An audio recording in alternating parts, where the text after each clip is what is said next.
पता चला कि यही श्री अग्रदेवाचार्य जी महाराज हैं।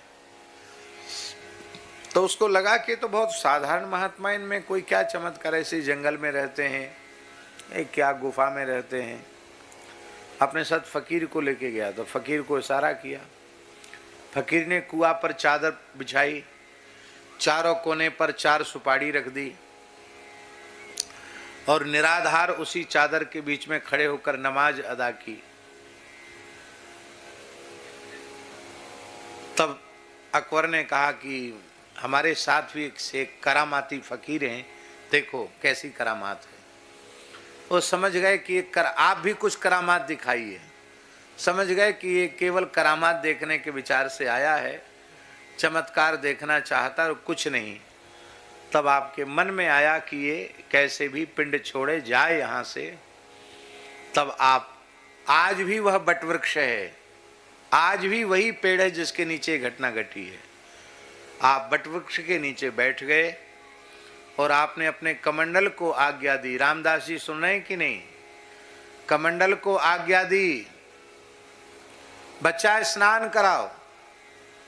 तो कमंडल कुआं से जा जाकर जल भर भर कर आपको स्नान कराने लगा। फिर आपने अचला लंगोटी को आज्ञा दी, अलाओ भाई वस्त्र पहनेंगे।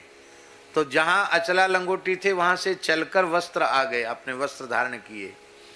फिर आपने अपने मृगचर्म को आकाश में उछाल दिया, अनंत आकाश में जाकर मृगचर्म स्थिर हो गया। आप उस पर विराजमान हो गए योग बल से। वहीं आपने स्मरण किया तो अग्नि प्रकट हो गई।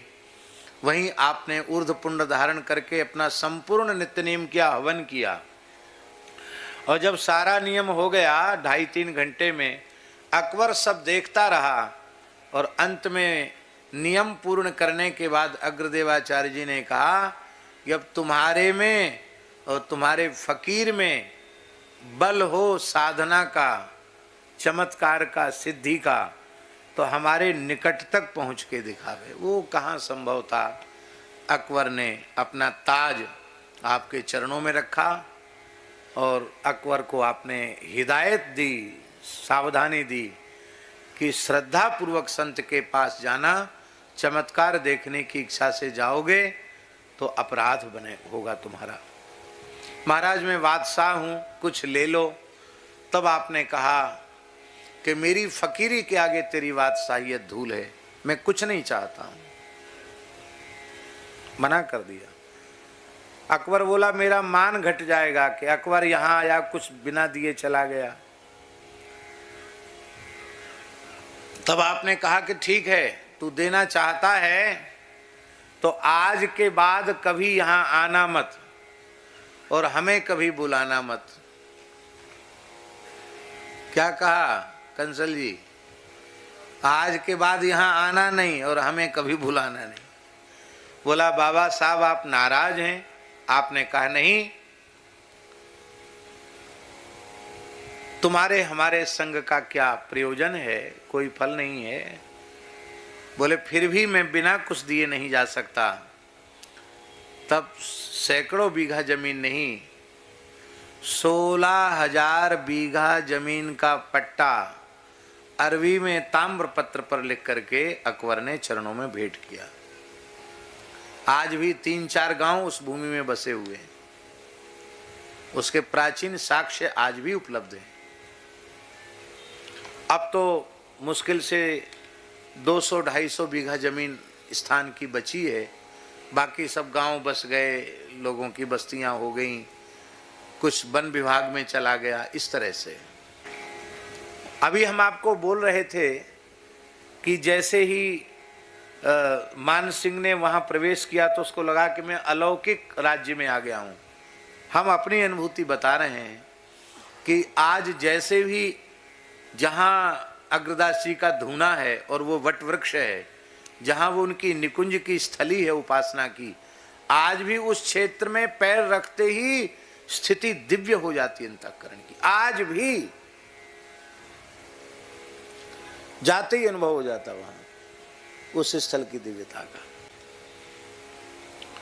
पुराने महापुरुष बहुत ज्यादा ऐसे नहीं होते थे कि भाई बहुत बटोरे या संभाल के रखें, ठीक है जितने में अपना गुजारा हो रहा, ठीक है जिसको बनाना हो बनाओ, करना हो करो, ऐसे होते थे पुराने संत। भजन करेंगे कि जमींदारी करेंगे, ऐसा था। तो ये उसका अत्यंत प्राचीन इतिहास है।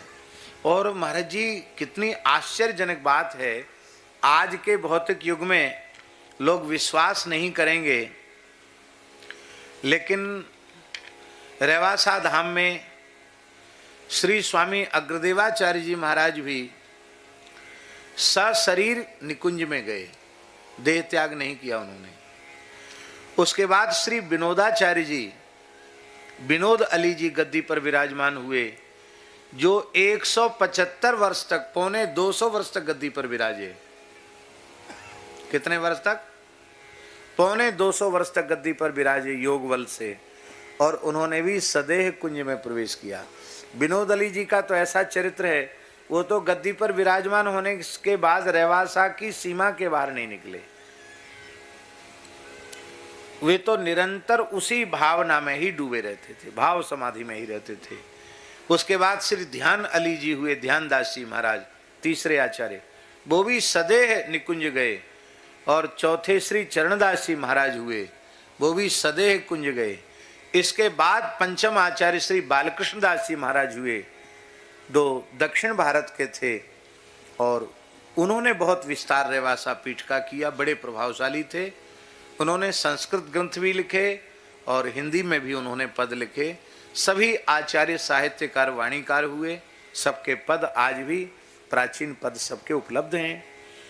तो आप सोचिए कि ऐसे ऐसे महापुरुष, चार चार आचार्यों ने जहां सदेह निकुंज गमन किया हो, और आज भी जानकी जी के नूपुरों की ध्वनि रेवासा धाम में सुनाई पड़ती है, आज भी।